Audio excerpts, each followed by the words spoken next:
काष्टक राज्य परिवहन संघटनेचे अध्यक्ष टाकसांडे सर धर्मपालजी सर, नमस्कार, आपलं स्वागत आहे। आजच्या या 45व्या वर्धापन दिन म्हणजे कामगारांचा आनंद सोहळा आहे। मग आजच्या या वर्धापन दिनामध्ये 45 वर्षाच्या वाटचालीमध्ये कामगार काल, आज आणि उद्या जर या 3 स्थानावरती पाहिलं तर तो नेमका कुठे असं तुम्हाला वाटतं? या महामंडळामध्ये काम करत असताना महामंडळामध्ये सुरुवातीला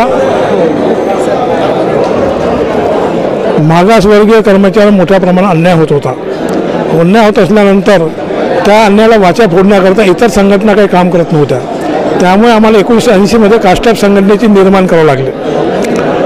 त्यानंतर निर्माण झाल्यानंतर मागासवर्गीय प्रश्न घेऊन आम्ही या रस्त्यावर उतरून मागासवर्गीय कर्मचाऱ्याचे प्रश्न आम्ही सोडण्याचं काम हे काष्टक संघटना सातत्यानं करत आहे। आणि काष्टक संघटना ते पुढची वाटचाल जी आता महामंडळाचे जमिनी विकण्याचं किंवा खाजगीकरण करण्याचं, कॉन्ट्रॅक्ट बेसिस करण्याचं याबाबतचं जे आहे त्याबाबत आम्ही रस्त्यावर उतरू आणि रस्त्यावर उतरून कामगारांना सरकारी प्रमाणे वेतन कसं मिळेल याप्रमाणे करू आणि महामंडळाच्या विरोधात खाजगीकरण झालं, जागा विकणं झाली याबाबत रस्त्यावर उतरून किंवा येत्या हिवाळी अधिवेशनामध्ये मोर्चा काढून आम्ही न्याय मागण्याचे प्रयत्न करू।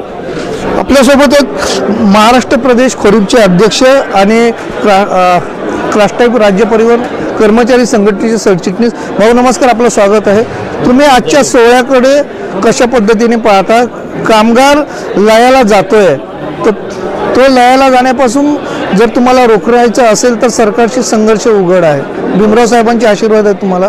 नेमका हा लढा कसा सुरू होईल? आमचा लढा सुरू होणार आहे। आजच्या ह्या 45व्या वर्धापन दिनाच्या निमित्ताने आम्ही त्याची घोषणा केलेली आहे। आता आचारसंहितेत कोणीच आमच्याशी बोलणार नाही, परंतु आचारसंहिता संपल्याबरोबर आम्ही राज्यभर दौरे करणार आहोत। सगळ्या जे आमदार आहेत सत्ताधारी पक्षाचे त्यांना घेराव घालण्याचं आम्ही आंदोलन करणार आहोत। विधिमंडळाच्या हिवाळी अधिवेशनावर नागपूरला दरवर्षी आम्ही मोर्चा करतो, आताही करणार आहोत। आणि त्यानंतर अर्थसंकल्पीय अधिवेशनाच्या पूर्वी आमचं मोठं आंदोलन आम्ही उभं करू। आमचा पहिला कार्यक्रम आहे की आम्हाला शासकीय कर्मचाऱ्यांच्या प्रमाणे पगारवाढ झाली पाहिजे।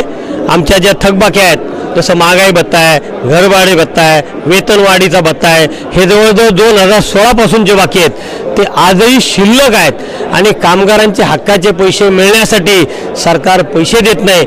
हा एक मोठा लढा आम्हाला लढायचा आहे। आणि आमच्या ज्या जमिनी आहेत ह्या जमिनी 99 वर्षाच्या करारावर विकण्याचा कार्यक्रम सध्याचे राज्यकर्ते करतायत।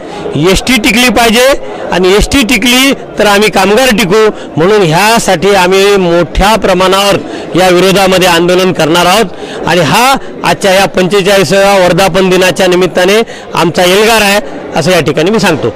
धन्यवाद। जय भीम, जय भीम। काष्टक राज्य परिवहन कर्मचारी संघटनेच्या या 45व्या वर्धापन दिनानिमित्त आयोजित कार्यक्रमामध्येच सरकारच्या विरोधात एसटी कामगारांनी एक प्रकारे स्वतःच्या अस्तित्वासाठी, स्वतःच्या नोकऱ्या वाचवण्यासाठी, एसटी महामंडळाच्या जागा वाचवण्यासाठी लढा उभारलेला आहे। त्यांच्या मागण्या सरकार जर मान्य करणार नसतील तर येणाऱ्या हिवाळी अधिवेशनावरती नागपूर येथे त्यांचा मार्च होईल आणि त्यांचा एल्गार आजच झालेला आहे, रणशिंग फुंकलेला आहे। पाहू येणारा नेमकं